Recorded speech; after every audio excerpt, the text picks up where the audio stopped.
El Evangelio cambia. El Evangelio Cambia realidades. Cambia El circunstancias. Evangelio cambia. cambia las vidas Para bien. y para siempre. Para siempre. El Evangelio cambia la tristeza, y la convierte en gozo. cambia las Las familias. comunidades. Está cambiando nuestra nación. El Evangelio Está cambia. cambiando nuestra nación. La mayor experiencia del cambio para nuestra Venezuela. El cambio para nuestra Venezuela. El Evangelio cambia.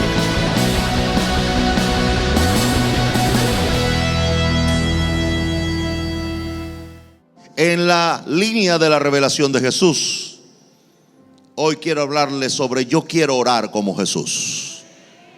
Yo quiero orar como Jesús. Yo no sé cuántos manuales y cuántas libros sobre enseñar a orar hay, y no digo que sean malos, pero en el momento en que yo aprendo a orar diferente, según métodos y según maneras, y me olvido que Jesús tenía una forma de orar y que el Espíritu Santo nos ayuda a orar, y yo me independizo, como lo dije el viernes, y caigo en la autosuficiencia de que yo sé orar, yo quiero decirle con mucha tristeza que su oración no debe pasar del techo. Porque es importante que aprendamos a orar como Jesús. ¿O no le dijo aquel discípulo a mi Señor Jesús: Señor, enséñanos a orar como Juan enseñó a sus discípulos?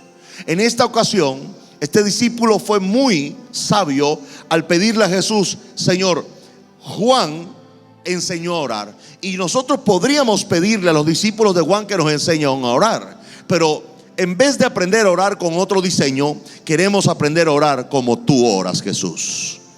Y eso debe ser el deseo de cada creyente, digo en Jesús, debe querer orar como Jesús oró.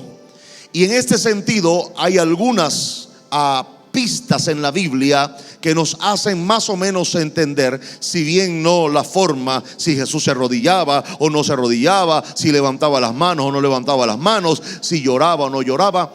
No son cosas importantes, creo, y no querramos imitar la forma de alguien, sino el espíritu de alguien. ¿Alguien entiende lo que digo? ¿Alguien entiende lo que digo? Yo quiero orar con el espíritu de Cristo. Y el espíritu de Cristo no es el espíritu de la religión, aunque usen a Cristo como concepto. No, de ninguna manera. El espíritu de Cristo se asume con un gran corazón humilde, en primer lugar, que reconoce que no sabe orar, como aquel discípulo le dijo a Jesús: Señor, enséñanos a orar. No importa cuánto usted crea que sabe orar, si usted cada vez que empieza a orar no trata de encarnar el espíritu de Cristo para orar. Hay algunas cosas que la Biblia nos da. Quiero que abra su Biblia en Hebreos capítulo 5, por favor. Gracias, Señor Jesús. Aleluya. No hay vida mejor que esta. Yo quiero enamorarme más de ti. Enséñame a amarte ya, conforme a tu justicia y tu verdad. Con mi vida quiero adorar, todo lo que tengo y lo que soy, todo lo que he sido te lo doy. Que mi vida sea para ti como un perfume a tus pies. Verso 7, capítulo 5, Hebreos. Y Cristo, en los días de su carne. Qué poderoso esto, porque el escritor quiere separar el tiempo en que Jesús oraba en la misma posición que tú y que yo. No el momento de ahora, cuando Jesús intercede y sigue orando, pero a la diestra del Padre. No.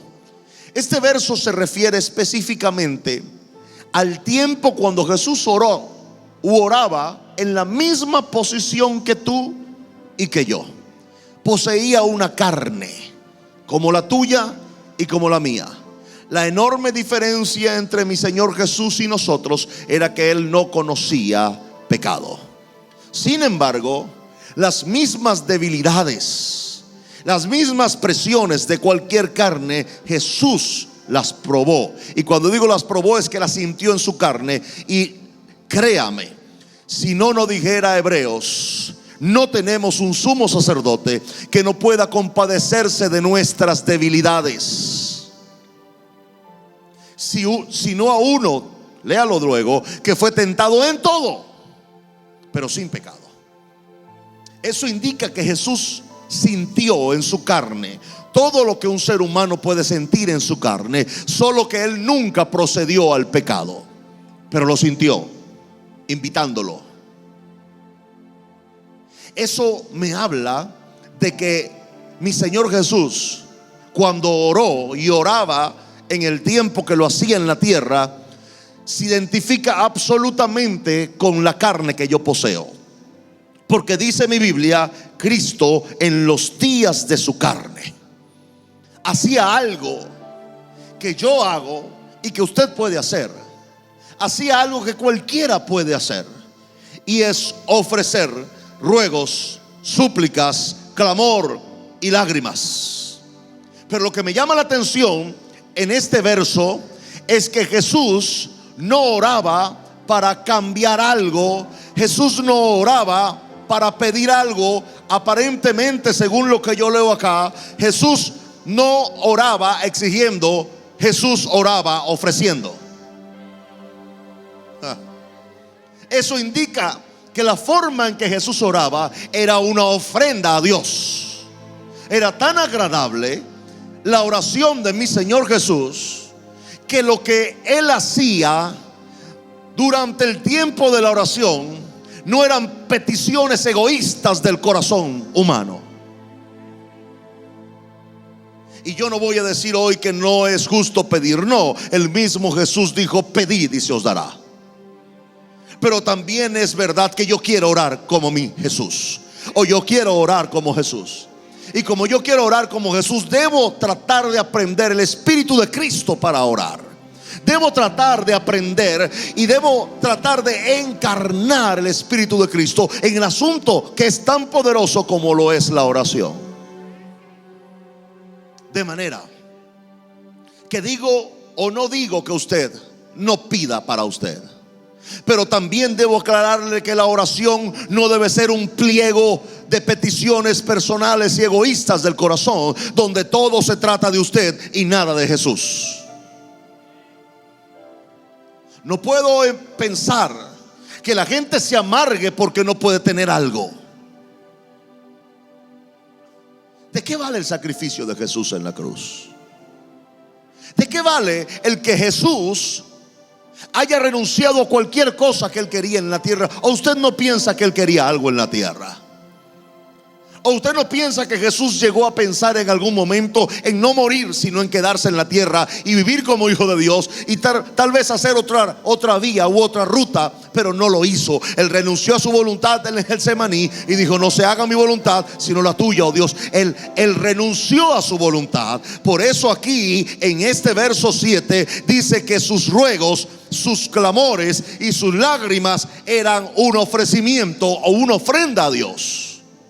Eso indica que la forma de orar de Jesús no era egoísta, sino que la forma de orar de Jesús siempre tenía que ver con el plan principal del cielo y de su Padre. ¿Cómo nos hemos alejado de esa forma de orar? Hoy oramos por todo lo que nosotros queremos y necesitamos, pero se nos olvida de orar por lo que el cielo quiere. Y hemos hecho de la oración una herramienta egoísta solamente para lograr lo que yo quiero en esta tierra. Hemos llegado a pensar que la oración sirve para torcerle el brazo a Dios atrás y obligarlo a que me dé lo que yo quiero, aunque lo que yo quiero me mate. Qué locura hemos alcanzado. ¿Qué clase de egoísmo hemos predicado a la iglesia? Donde entonces la oración solamente es una herramienta para lograr las cosas que yo quiero y no para satisfacer el corazón de Jesús o del Padre, y no para cooperar con el deseo del Espíritu Santo. Y yo les digo, iglesia, vamos a seguir transitando por ese camino egoísta y humanista, porque es más humanista que cristiano. Se trata del ser humano, se trata de las necesidades del ser humano, se trata de lo que el ser humano quiere. Pero ¿dónde está lo que Jesús quiere? ¿O no podemos seguir llamando iglesia de Jesús cuando todo lo que pedimos es para nosotros? Tengo que decirles estas cosas, aunque no les guste y le caiga feo. Pero lo que lo forma a usted no es lo que le gusta. Lo que lo va a formar a usted es lo que no le gusta, y aún así usted lo haga. ¿Está entendiendo lo que estoy diciendo? Jesús murió en una cruz y no quería morir en una cruz. Aunque Él puso su vida, dice: yo pongo mi vida y la tomo. Él la puso voluntariamente. Pero es claro, cuando Jesús dice: Señor, si es posible, pasa de mí esta copa, era claro que Jesús como hombre no quería pasar eso. ¿Y quién quiere morir de esa manera? ¿Quién quiere morir desangrado en una cruz? ¿Quién quiere sufrir semejante humillación y dolor? Nadie quiere hacerlo. Tiene que haber un deseo tan puro y tan alto que doblegue, que haga languidecer mis deseos personales, egoístas y humanos. Y eso solamente lo hace el Espíritu de Cristo en nosotros. Si no, amados del Señor, seguiremos como Israel dando vueltas en un desierto, sin entrar en el reposo y sin entrar en la felicidad plena que solo da hacer la voluntad de Dios. Aunque lloremos por un tiempo, aunque suframos por un tiempo, como dice mi Biblia, aunque por un tiempo tengáis que ser afligidos. Pero yo prefiero ser afligido por un tiempo que ser afligido toda la vida.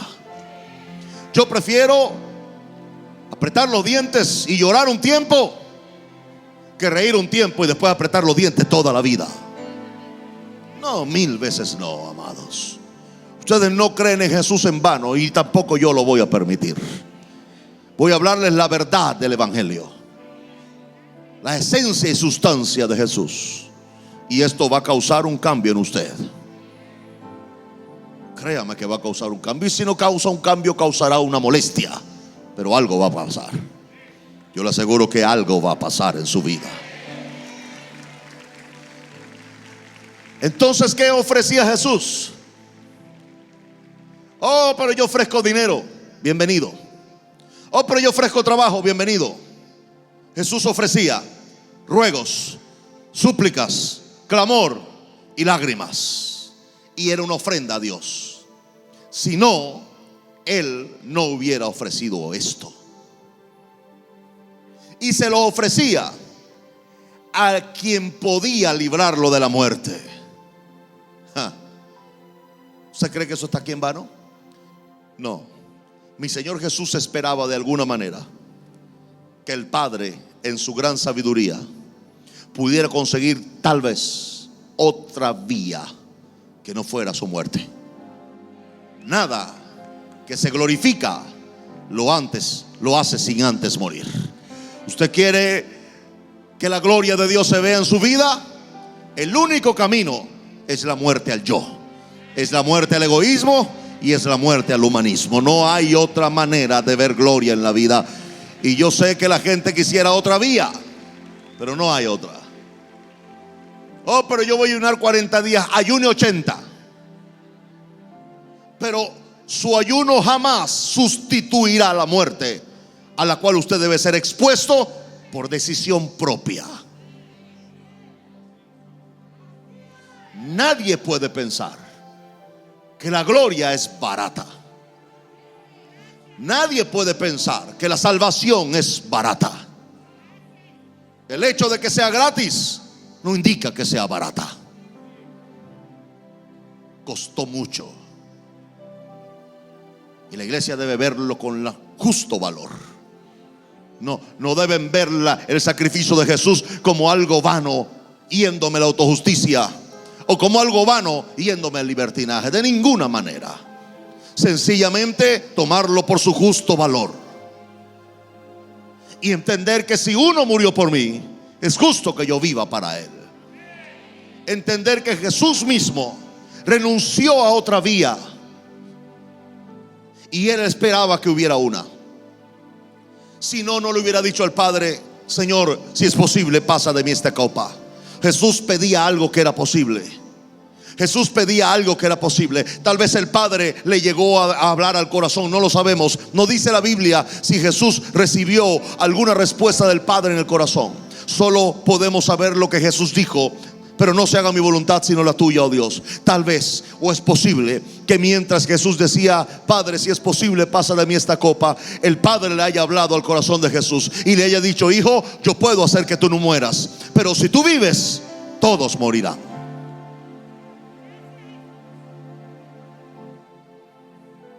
Porque siempre, cuando uno decide la renuncia y la muerte a un deseo personal, sin saberlo y tal vez sin quererlo, le estás dando vida a muchos.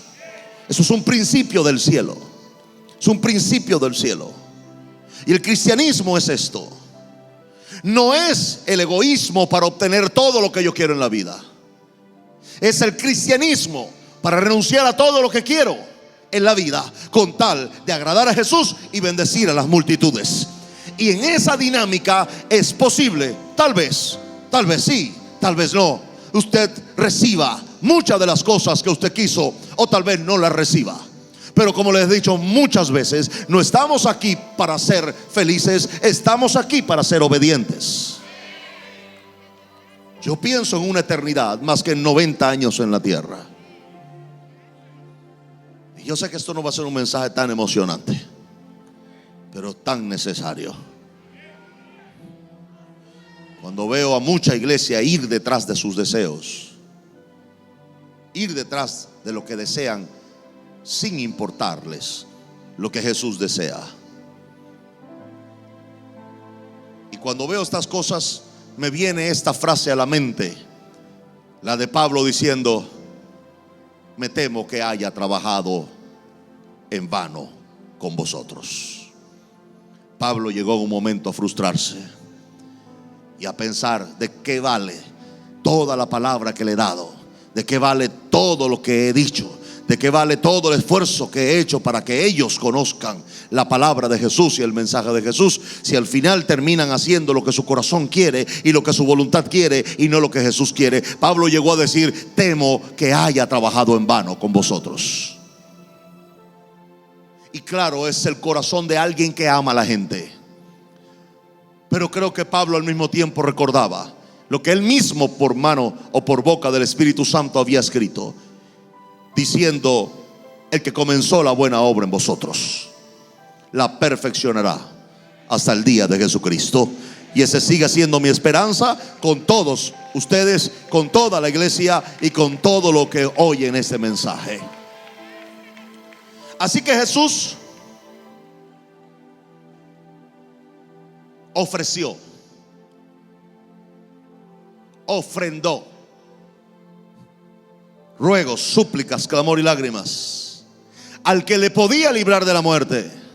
Pero se va a sorprender con este verso: fue oído a causa de su temor reverente. Fue oído a causa de su temor reverente. Si él fue oído a causa de su temor reverente, entonces el verso, aunque en primera instancia se refiere a la muerte de Jesús, en segunda instancia se refiere a otra clase de muerte que es peor que la muerte natural.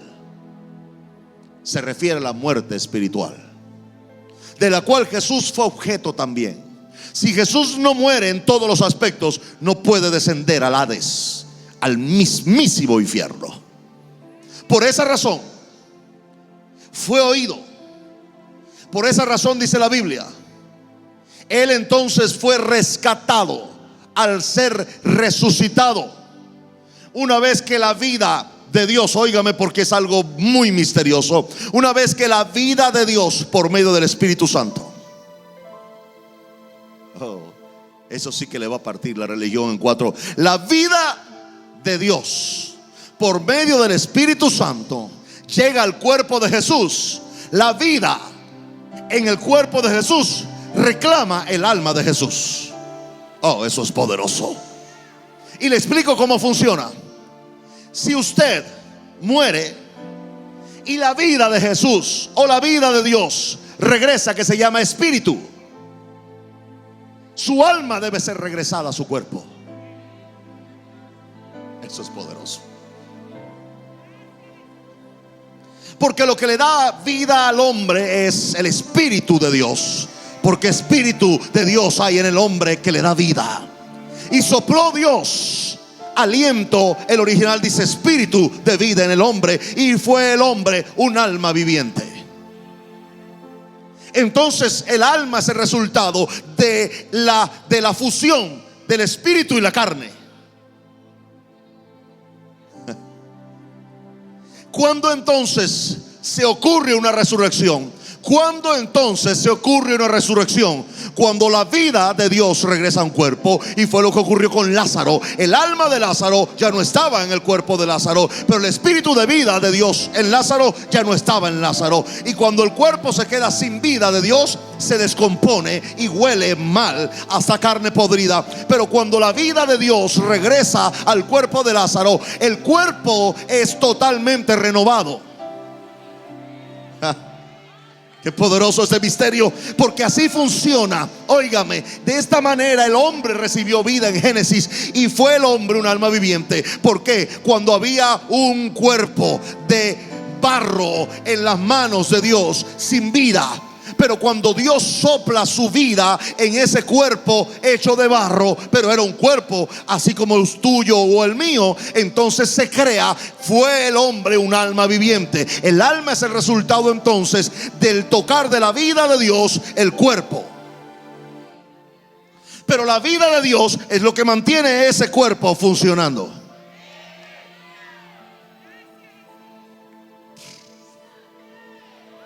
La vida de Dios es lo que permite que tu cuerpo siga funcionando y todos sus órganos funcionando normalmente, porque no porque funcionan, sino porque la vida de Dios los hace funcionar. Pero el día que la vida de Dios se levanta de ti, entonces tu alma tiene que salir de ese cuerpo, porque el cuerpo no puede tener un alma sin la vida de Dios.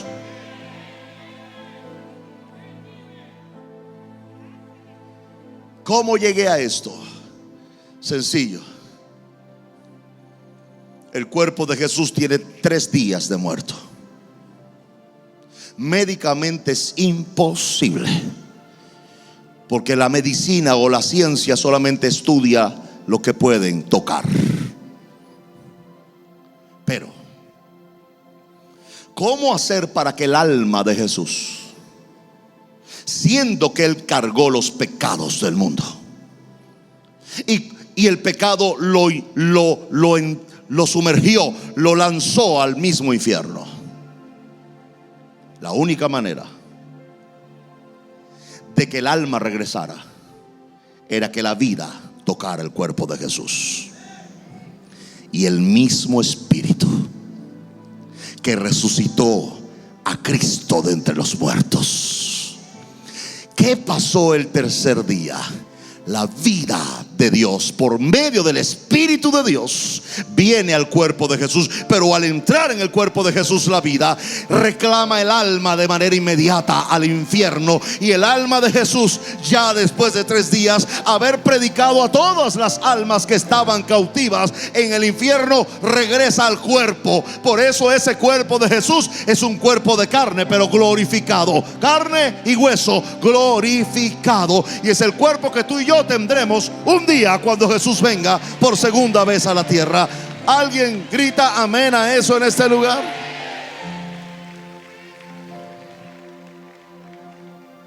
Aleluya.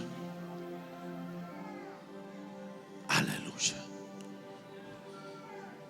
Así que la vida dada por el Espíritu de Dios resucita el alma y mantiene vivo el cuerpo. Y no entendía este principio, pero el Espíritu Santo me dirigió a llamar el espíritu de vida. Y aquel día cuando Jesús resucita, es porque el espíritu de vida llega a su cuerpo y se reclama su alma, y hay una resurrección completa. Está el cuerpo, está el alma y está el espíritu. Y los tres son uno. Por alguna razón, el Padre, el Hijo y el Espíritu Santo nos crearon a su imagen y semejanza. No solamente por fuera, sino que se unieron los tres en uno solo.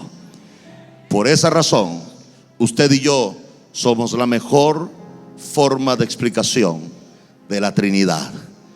Los tres son uno. Y así usted y yo somos. ¿Alguien entiende lo que estoy diciendo?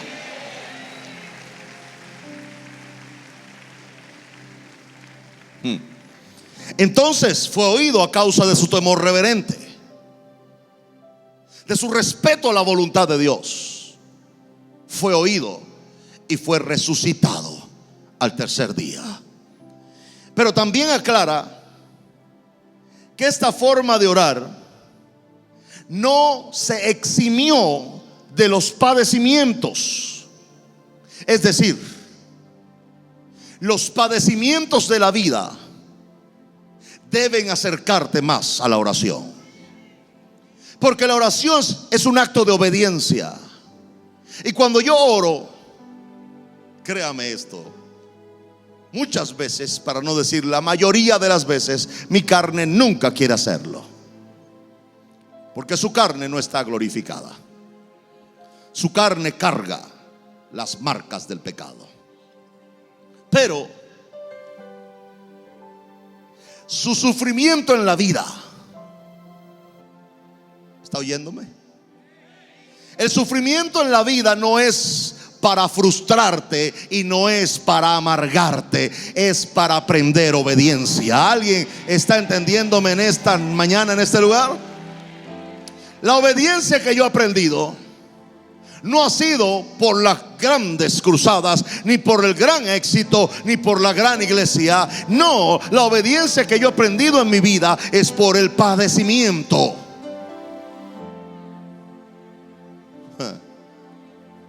Mientras que a los que no creen, lo que sufren los amarga, los que creemos, lo que sufrimos nos mejora. ¿Alguien cree que es mejorado por el sufrimiento? Entonces, no le tenga miedo a eso. No le tenga miedo a eso. Ponga su rostro como un pedernal y establezcase como un roble. Nada lo va a mover.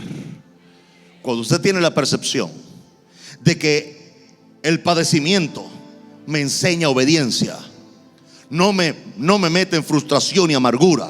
Y si lo que estás padeciendo te quiere amargar, estás entrando en humanismo, no en cristianismo. El que camina en Cristo no se amarga. El que camina en Cristo no se frustra. El que camina en Cristo cree y espera. Cree y espera. Cree y espera. Cree y espera. Y no importa lo que vea, cree y espera. Cree y espera. Y mientras cree y espera tiene gozo. Y mientras cree y espera tiene alegría. Y mientras cree y espera tiene esperanza. Y mientras cree y espera, nada lo amarga ni lo frustra, porque sabe que la obediencia va a terminar en la victoria. ¿Alguien grita amén a esto? Jesús,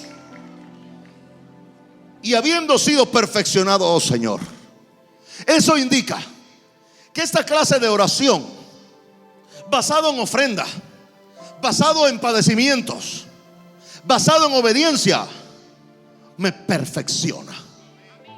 Y no me perfecciona para chapear a otros.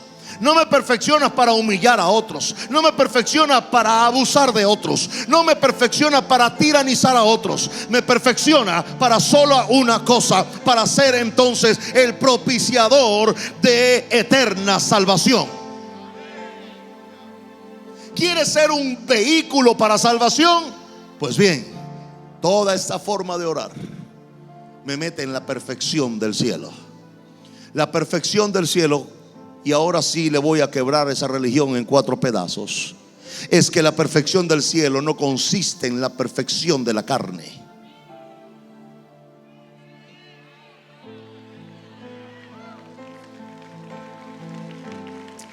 La perfección de la religión consiste en la perfección de la carne.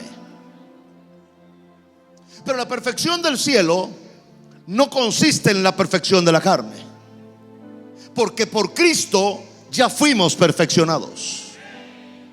Es decir, es imposible que alguien por medio de doctrinas y normas sea perfeccionado, porque si yo soy perfeccionado por las doctrinas y las normas, Cristo murió en vano.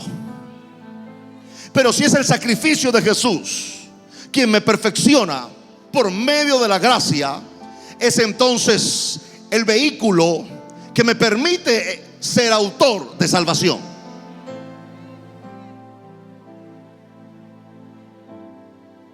Eso indica que la perfección se busca para propiciar la salvación. La perfección no se busca para humillar al que no es como yo, para humillar al que no tiene mis disciplinas, para humillar al que no tiene mis formas, mis normas y mis maneras. La perfección solamente se busca para ser propiciador de salvación. Si no, la perfección no tiene sentido. Y si se alcanza cierto grado de perfección sin la gracia, sin Jesús, se llama humanismo, no cristianismo. Cuidado, porque esto se llama la iglesia de Jesús. No se llama el sistema del hombre. Por eso es tan importante que entendamos estos principios. La perfección no la buscamos para humillar a otro, para decirle al otro que no es tan bueno como yo porque no ora lo que yo oro, porque puedes equivocarte enormemente con esa ecuación. Puedes orar más que otro y ser peor que ese. Porque yo sé que nada de eso puede hacerme mejor. Solo la obediencia y la humildad pueden hacerme mejor. Y la humildad comienza cuando no me veo mayor ni mejor que mi hermano. Cuando por mis formas y maneras no me creo que soy mayor y mejor, sino que lucho diariamente por mantenerme en obediencia a mi Señor Jesús. Y que en vez de juzgar la vida de otros, mejor observo la mía. No vaya a ser que siendo yo un predicador del evangelio o un heraldo para muchos, yo mismo venga a ser eliminado. Palabras de Pablo, hombre sabio en la Biblia. Jesús entonces es perfeccionado porque ofrecía en la oración ruegos, súplicas, clamor y lágrimas. Y aunque fue librado por esta dinámica que le expliqué, no se eximió del padecimiento. Óigame, tal vez puedo pensar, ¿por qué morir así? ¿Por qué no morir y ya? ¿Por qué no decirle a los discípulos, muchachos, me voy a acostar y voy a morir? Pero el tercer día voy a resucitar. Me acuesto en una cama, cruzo mis brazos y me acuesto tranquilamente en mi cama. Le digo a los discípulos, traigan médicos para que certifiquen mi muerte. Y los médicos vienen, me agarran el pulso, me miden y dicen, el hombre está muerto. Pasan 10 horas y dice, ya está muerto, está frío y tieso. Está muerto. ¿Por qué Jesús no escogió eso? O pregunto, tal vez eso era lo que oraba al Padre. No lo sé.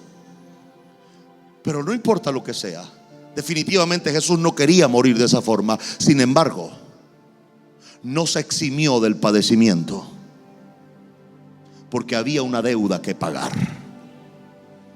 La deuda del pecado de toda la humanidad. Jesús quería que su sacrificio pagara toda la deuda, no que quedara un porcentaje. Oh Señor, qué poderoso esto. No fue que Jesús llegó al cielo y dijo: Señor, ¿cuánto debe la humanidad en pecado? Y Dios le dijo: deben tantos millones. Ah, bueno, Señor, voy a pagar el 70% o el 50% de la deuda, porque yo no voy a morir así. Que ellos se calen el otro 50%. No. Por alguna razón el Padre dijo: a menos que tú sufras inocentemente, al menos que tú padezcas de manera inocente, no podré resucitarte. Porque la única forma de que te resucite es que haya habido una injusticia. Por supuesto que la hubo. Mataron al autor de la vida y al Cordero que quita el pecado del mundo. Sin saberlo, mi Biblia dice que por medio de la muerte destruyó al que tenía el imperio de la muerte. Sorprendentemente, ese acto de justicia hecho por medio de una injusticia logró que Jesús destruyera el imperio de la muerte, que se levantaba y se erguía sobre almas cautivas. Jesús lo destruyó. ¿Y sabe por qué lo destruyó? Por lo que padeció. Así que no vea el padecimiento como ¿por qué a mí? Vea el padecimiento como el ahorro y la inversión que le van a servir a usted para destruir imperios de enfermedad y de muerte en su propia familia. ¿Alguien dice amén a eso? ¿Alguien entiende lo que estoy diciendo? Hay que tener depósitos de esa clase. Si usted va a tener algo en depósito, ocúpese que no solamente sea en su cuenta bancaria, sino que haya depositado en el banco de padecimiento lo necesario para que el día que usted implore por justicia, entonces tenga depósitos hechos a fin de que la enfermedad y la muerte en su familia no tengan ninguna autoridad. ¿Alguien dice amén a eso en este lugar? Oh, Jesús. Es tan poderoso esto que Jesús hace. Luego dice en Lucas, ¿cómo es esto? Jesús resucita. Y en Lucas capítulo 22, Jesús está siendo organizado o preparado para la muerte. Y Jesús hace algo. Se va a orar. Se va a orar. Y yo digo, ¿no había algo más importante que orar que su propia muerte? ¿No había algo más importante que orar que no fuese el sufrimiento al que iba a ser expuesto? Oh, pero mire lo que hace mi Jesús. Jesús se va a orar. Y creo que volvió a ocurrir esto. ¿Se acuerda de Job capítulo 1? Si no se acuerda, léalo.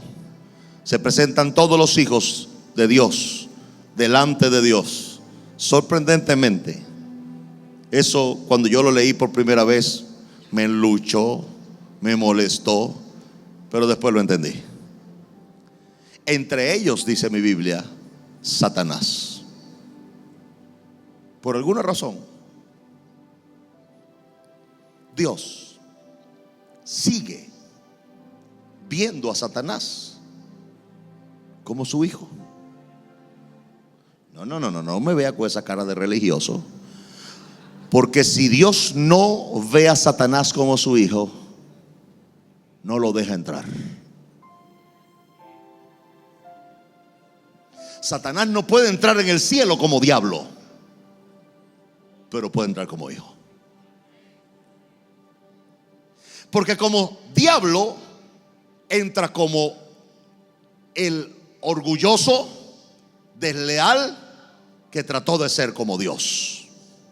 Pero cuando entra como hijo, asume que Dios es Dios, su creador, y que Él nunca podrá ser mayor que Él. Así que cuando Él se presenta, de alguna manera en el cielo no se ven las caras, se ven los corazones.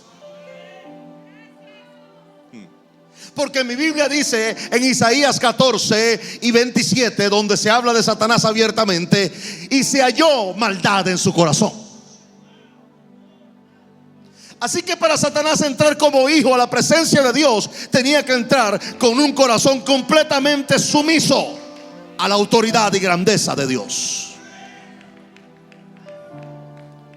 No dice que no entró enojado, pero entró. Se presenta y la Biblia le dice hijo. Y si la Biblia establece que Dios ve a Satanás como hijo,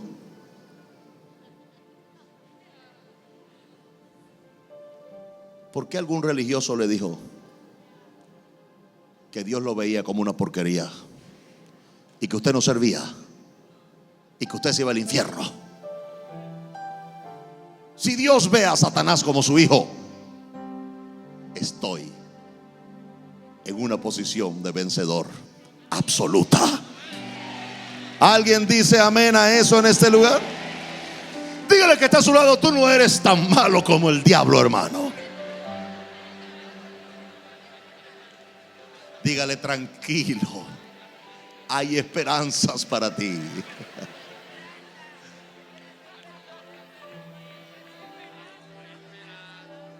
Volvió a ocurrir en Lucas capítulo 22. Jesús está orando y al parecer, al orar al Padre, el Padre le dice a Jesús: hijo, Satanás ha estado en mi presencia y está muy preocupado y está airado.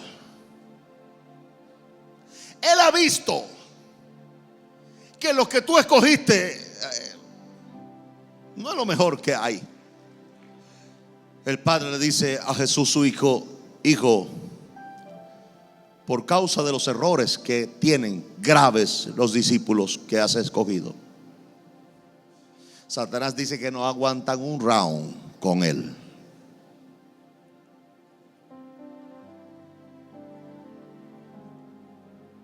Así que Satanás los ha pedido para zarandearlos, revolcarlos.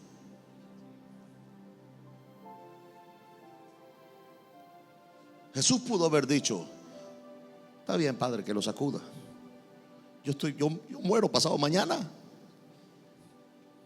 Me van a azotar, me van a desnudar, me van a traspasar un costado, me van a crucificar, clavar las manos, clavar mis pies, van a poner una corona de espinas sobre mí, me van a dar a beber vinagre.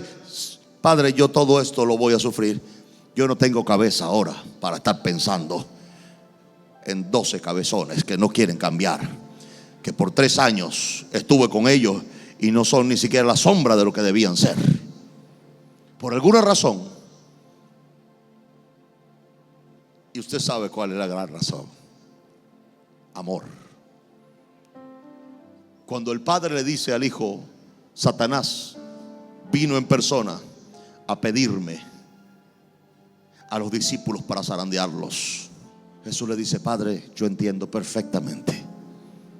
Yo sé que mis discípulos no es lo que debieran ser, pero yo sé que los escogí bien, Padre. Y no importa lo que voy a sufrir, yo te ruego, Padre, yo quiero orar como Jesús. Yo quiero orar como Él, teniendo todos los problemas en mi vida, y que yo esté atento a los problemas que tengo, ponerlos a un lado para orar por otros. Por alguna razón, esa actitud es más alta y digna que cualquier otra, porque es cuando yo me pongo por otros. Es el Espíritu de Cristo Y óigame esto. Jesús le dice: Padre, sí, Satanás tiene razón, no son los mejores. Padre, tú tienes razón, no son los mejores. Y si es verdad, no lo son. Y yo no te voy a pedir, Señor, que el diablo no los zarandee. Que los zarandee, ¿qué puedo hacer? Tiene derecho legal para hacerlo. Pero solo te voy a pedir algo, Padre, te lo voy a suplicar, te voy a rogar. Yo no sé si lo hizo con clamor, con ruegos y con lágrimas, pero creo que lo hizo con clamor, ruegos y lágrimas. Y lo único que te voy a pedir, Padre, es que la fe de ellos no falte. Que a pesar del zarandeo se levanten como valientes. Y si es necesario ver al mismísimo diablo a los ojos, lo haga.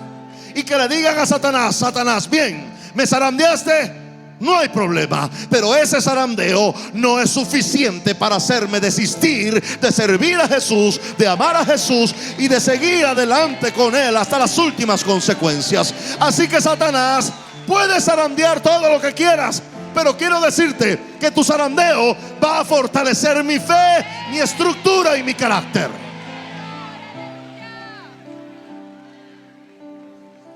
Entonces, mi buen Jesús le dice a Pedro aquel día en el verso 31: Simón, Simón, he aquí Satanás os ha pedido para zarandearos como a trigo, pero yo he rogado por ti, que tu fe no falte.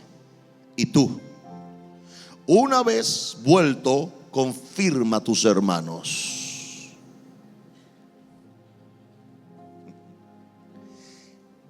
Y usted dirá: ok, pastor, iba a sacudir era a Pedro.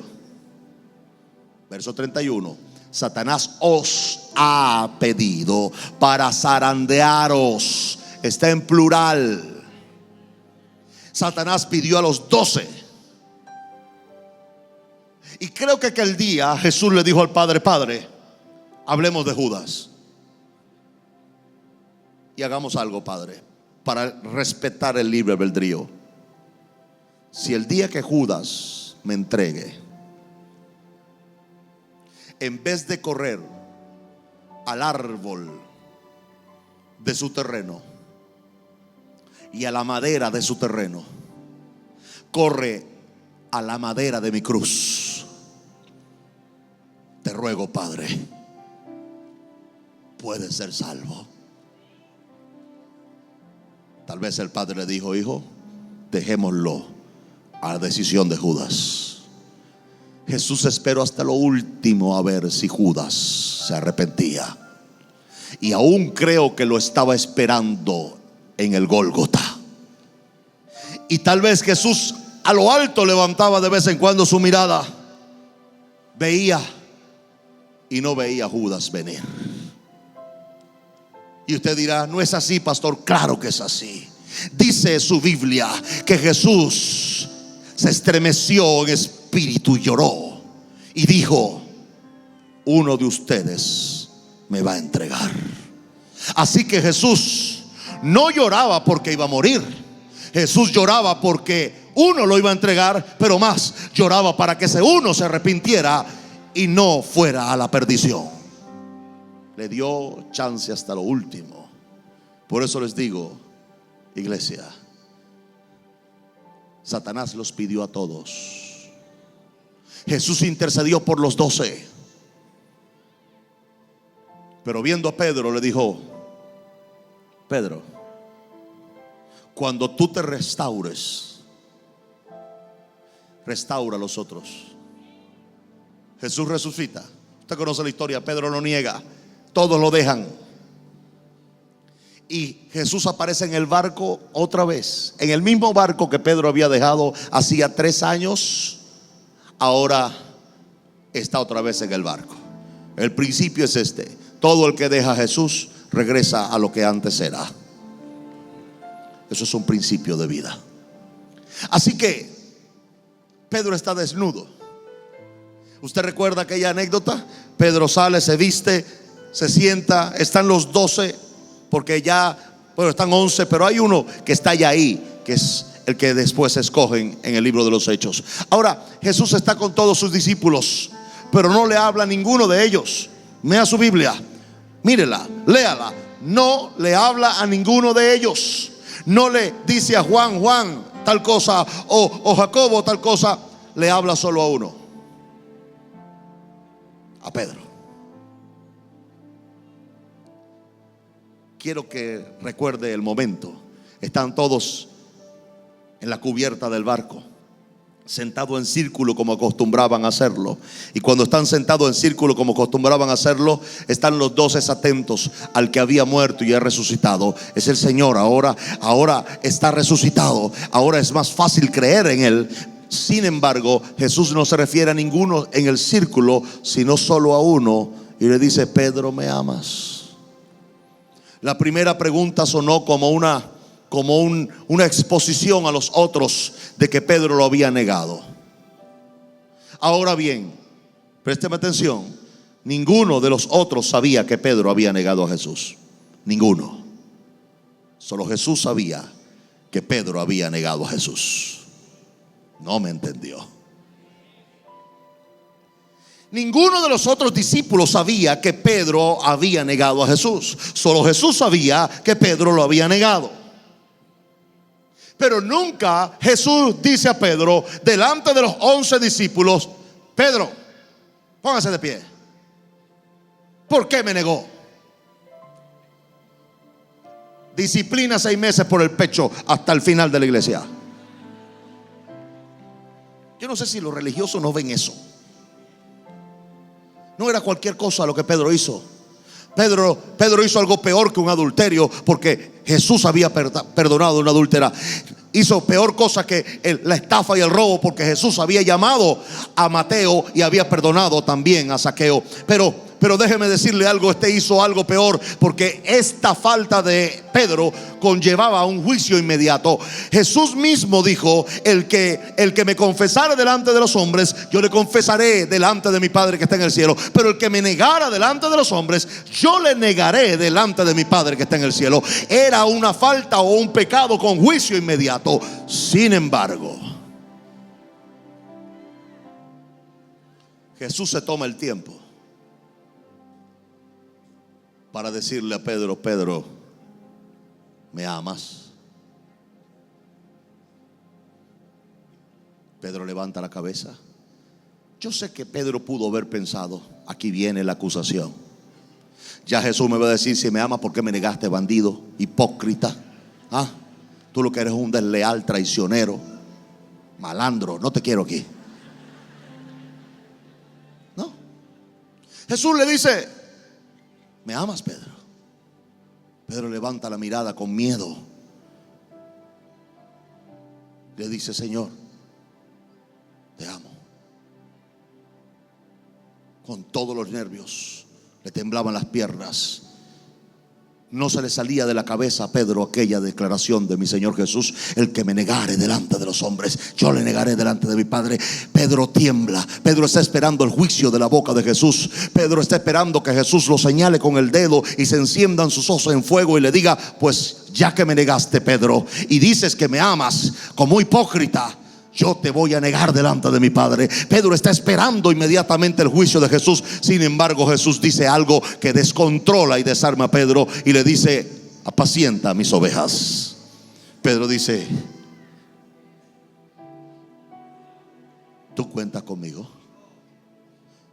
¿Tú cuentas conmigo? Si yo te fallé de la peor manera. No lo dice, pero lo piensa. Dice: ¿cómo Él me va a usar? Si yo soy la peor porquería que hay entre este grupo de discípulos. Soy yo el más malandro, soy yo el más traicionero, soy yo el que lo negó 3 veces. Él con negarme una delante del Padre le basta, pero yo lo hice 3 veces. Así que yo no tengo ningún tipo de perdón. Mientras él está pensando eso, Jesús, que conocía los pensamientos de los hombres, dice mi Biblia, está oyendo perfectamente todo lo que Pedro está pensando como hombre. Y lo vuelve a interrumpir en sus pensamientos. Le dice: Pedro. Y Pedro detiene sus pensamientos de condenación y le vuelve a decir: Pedro, ¿me amas? Él dice: Señor, yo te amo. Mientras que lo dice, está pensando y dice: esto es totalmente ilógico. ¿Por qué si yo lo amo tanto, lo niego? Eso no contradice lo que yo siento. ¿Por qué amándolo lo niego traicionándolo? Pedro no sabía que engañoso es el corazón. ¿Quién lo conocerá? Pedro no sabía que el corazón puede amar. Está diseñado para amar. Usted se va a sorprender, pero el corazón no está diseñado para odiar. Por esa razón el odio destruye tanto al ser humano, porque usted y yo no estamos hechos para odiar, sino para amar y para perdonar. Esa es nuestra formación. ¿Y sabe qué? Le vuelve a decir: apacienta mis corderos. Pedro está casi convencido de que Jesús no está bromeando, ni está preparándose para sugerir un juicio. Pedro empieza a dudar de que va a recibir el justo pago por su falta. Pedro empieza a pensar por un momento: ¿será posible que Jesús me haya perdonado? Y que no solamente me haya perdonado, sino que esté contando conmigo para servirle. Por tercera vez Jesús le dice: Pedro, ¿me amas? Pedro levanta la cabeza y dice: Señor, tú sabes. Pedro por último dice: ¿cómo yo puedo engañar a Jesús? Él lo sabe todo. Y si es verdad que Él sabe que yo lo negué, también Él sabe que yo lo amo.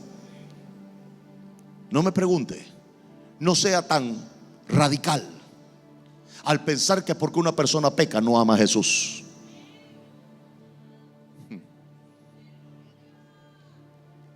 ¿Quién eres tú para juzgar el amor de alguien hacia Jesús? ¿Porque pecó y tú no? ¿O porque pecó de una forma que tú no pecas? El hecho de que tú no peques como Él no indica que tú no pecas, solo que lo haces en forma diferente. Pero el pecado es un mal que empujaremos hasta que Cristo venga o no vayamos con Él. Por eso es tan importante vivir todos los días por la gracia de Dios y creyendo en la sangre de nuestro Señor Jesucristo. Ahora Él está allí, y entonces por tercera vez le dice: Pedro, ¿me amas? Señor, tú sabes que te amo. Ya no hay nada que yo pueda ocultarte. No te puedo ocultar que te negué 3 veces, pero tampoco te puedo ocultar que te amo, Señor. Es verdad que pequé y te negué, pero también es verdad que te seguí. Es verdad que dejé muchas cosas por ti, Señor. Y que si es verdad que te fallé, es verdad también otras cosas. Entonces Jesús le dijo: apacienta mis corderos. En otras palabras, Pedro, me negaste 3 veces y ahora te hice confesar que me amas 3 veces. Y cada vez que confesabas que me amas, anulaste tu negación. Así que ahora estás listo para ser una gran influencia para tus hermanos. Estás listo para llevar mi santo evangelio hasta las últimas consecuencias. Por cierto, los primeros 3,000 que se salven, se salvarán por la boca del que me negó 3 veces. Y por cada vez que me negó, 1,000 serán salvos. Para que aquel día que tú abres tu boca, el diablo, el cielo y los hombres sepan que 3,000 fueron salvos por una negación, por 2 negaciones, por 3 negaciones. Ahora, si me hubieran negado 10 veces el primer mensaje, 10,000 fueran salvos. Porque al que mucho se le perdona, mucho agradece, Pedro. ¿Alguien entiende lo que estoy diciendo aquí? Señor mío, tengo que terminar diciéndole que lo que hace que Jesús haga todas estas cosas y ore de esta manera no es que es el Hijo de Dios, es que ama como nadie ama. En Isaías 53 dice, y luego estúdielo y luego profundícelo y se dará cuenta de la verdad. Verá el fruto de la aflicción de su alma y quedará satisfecho. Luego dice su Biblia, por su conocimiento justificará mi siervo justo a muchos. El original dice, cuando él se deje conocer.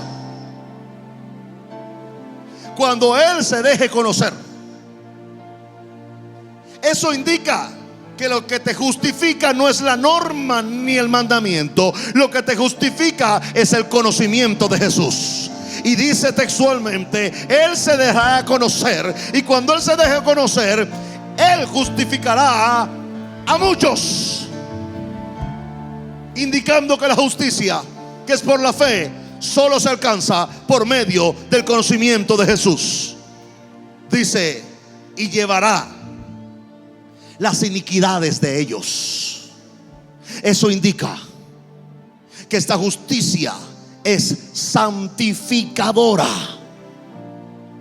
La justicia que es por la fe en el sacrificio de Cristo y en la sangre de Cristo me conlleva a la santidad, que no es más que el resultado de la justificación. La santidad no es el resultado de observar las normas y de observar los mandamientos. La santidad es el resultado de conocer al justo. Por eso dice el verso 11, por su conocimiento justificará mi siervo justo. Usted jamás será justo conociendo las normas de su organización, pero usted será justo conociendo al justo, amando al justo y sirviendo al justo. Y su nombre es Jesús. Él es el que justifica al hombre, pero Él es el que santifica al hombre. ¿Y por qué lo hace? Porque es Él el que lleva las iniquidades nuestras. Por tanto, yo le daré parte con los grandes, y con los fuertes repartirá despojo, por cuanto derramó su vida hasta la muerte. Y fue contado con los pecadores, habiendo él llevado el pecado de muchos. Habiendo él llevado el pecado de muchos. Jesús es el sacrificio óptimo. Y como es el sacrificio óptimo, Él es la encarnación de la justicia y la santidad del Padre. Por esa razón, Él es el justo entre todos los hombres. Y ningún hombre puede ser justo sino por medio de Él. Y ningún hombre puede ser santo sino por medio de Él. Y no hay manera de alcanzar eternidad de vida sino por medio del que la tiene, Jesús. Pero termino diciendo esto, lo que dice Isaías: y orado por los transgresores.